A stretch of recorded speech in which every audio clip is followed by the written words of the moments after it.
Yeah, that was a nice episode, but it did feel somewhat repetitive in relation to last week's episode, and I don't know if it's because I haven't been watching the show week by week for literally years now, but I still haven't got people's names ironed out now, and that's a little disappointing, especially given how those 18 people, and we've lost four of them already. You'd think that this would be a little easier. Hopefully, once the merge comes, I feel a little better about this. But I do actually find this little step up in terms of the gameplay bit pretty interesting, especially since even though I care to always remember who has what, you gotta remember in the confessionals, everyone next to the name, it tells you exactly what kind of advantages that they've got, if indeed that they have one. And also, given how it seems like the only hidden immunity idol seems to be the shared one, there's actually a de-emphasis on hidden immunity idols this season, so it's going to be a lot more. While the gameplay is still cutthroat, it's different. So that's going to be pretty interesting. Goes to show that this step up from Cambodia, in a way, for the moment, actually is taking us back to something that's pretty close to the Samoa If We Worlds Apart gameplay, back when we didn't have advantages popping up left and right, even though that's going to be the norm, it seems. Yeah. Um, how did I feel about the dilemma that everyone had to make this time? I do like how they kind of raised the stakes and how it was virtually guaranteed that no one was going to get a top, because even though percentage-wise you had the same likelihood of everyone getting the top as everyone losing their vote, this one was 100% designed so that somebody gets a steal vote while the others get nothing, though it could have easily been two steal votes instead of one, but that's what happened this time. And according to Brad in his interview with Rob Sesternino, it seemed like Tiffany actually was more sure of her decision when she walked up to the thing versus what the edit would have us believe, because I was able to predict with Brad and that girl from the Blue Tribe, I was able to predict what they were going to do, although I was less sure of what Blue Tribe was going to do this time compared to last time, because last time it was virtually guaranteed, but that does align with what this tribe seems to be doing. Not so much the honorable gameplay, just they're doing what seems to be better for them as a cohesive unit, even though there is friction within this tribe. It's why I keep saying that I do want to see them go to tribal before there's a mix-up, because when there's three tribes, I don't generally tend to support the blue tribe nearly as much as I would if it was a two-tribe situation. Which shows that I'm somewhat hypocritical, because, as I've said, I'm getting tired of them starting out with two tribes and then expanding to three, but if it's three tribes from the get-go, I'm a lot less picky. You know? Right.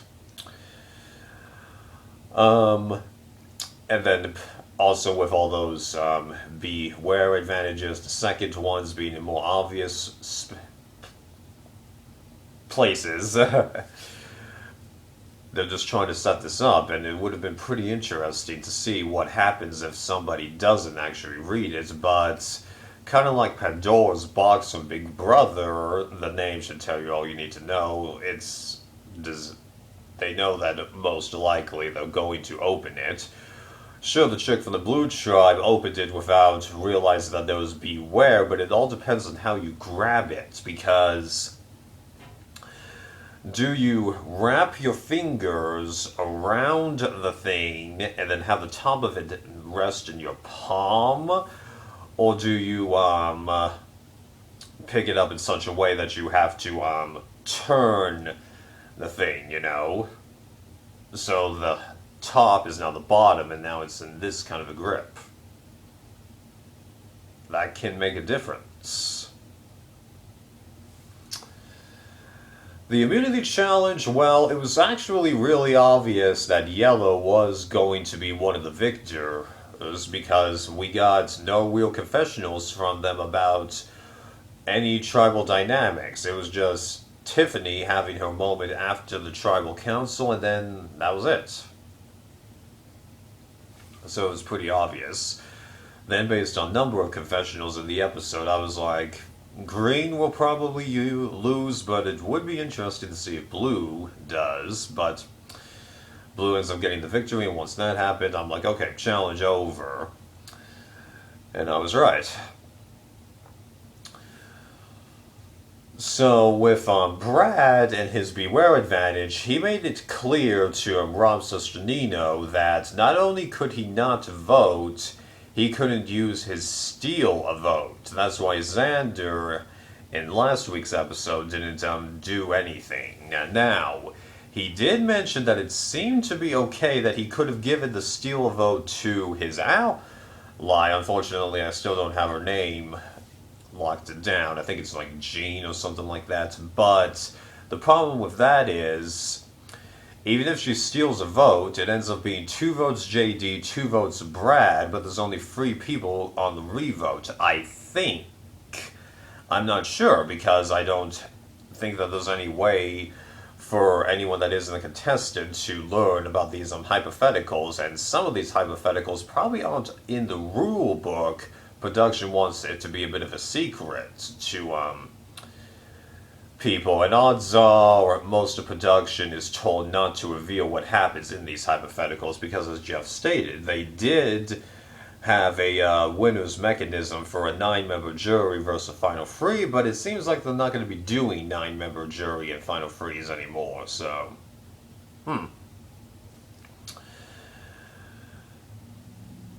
right. But it would have been interesting to see that particular situation, especially since if Brad's ally had taken either Ricard's vote or that other girl's vote, if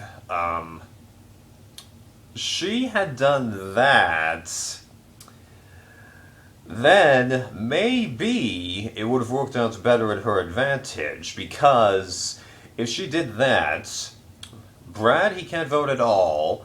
JD can't vote because of the tie situation, but what happens to the vote that was stolen? Does it get reinstated? Does she still have 2? Because if she steals JD's vote, I think that that is 100% nullified, so it's only 3 votes on the revote, but, that's going to be interesting to find out if it happens, but then again, I always kept saying, around Millennials vs. Gen X, eventually there's going to be a tribal council where someone plays an idol, they negate every single vote except for their own, and somebody gets voted out with 1 vote. Just like I said, eventually someone is going to get eliminated from this game in a non-rock drawing or fire-making tie-breaking way without the name getting written down. Sorry. Right. So I'm sure that we'll see something like this eventually. Then when Green was going into Tribal, before they went into Tribal, I was thinking that Brad was going to go just because his unpredictability is a lot more just random, whereas for JD, his unpredictability, we've seen this a lot of times before. He's a good guy, he just sucks at this game. But him handing his extra vote to that chick, it makes sense for her to ally herself with him, because this wasn't, yeah, I'm going to give it to you for this tribal. No, it is, this is yours now. He 100% gave it up.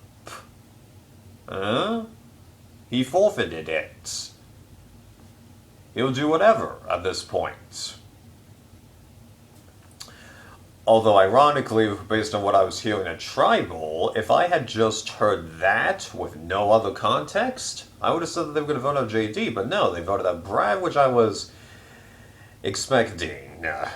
And I'm really curious to see what exactly Ricard is going to do following that remark of, I think it's time that I start focusing on my own personal bits, because now that we've had 4 people get the boot, it's actually quite possible that we have a tribe shakeup. Because you gotta remember, that's what happened in All Stars, Philippines, and Cagayan. Right. Alright, this is getting interesting. See you next time.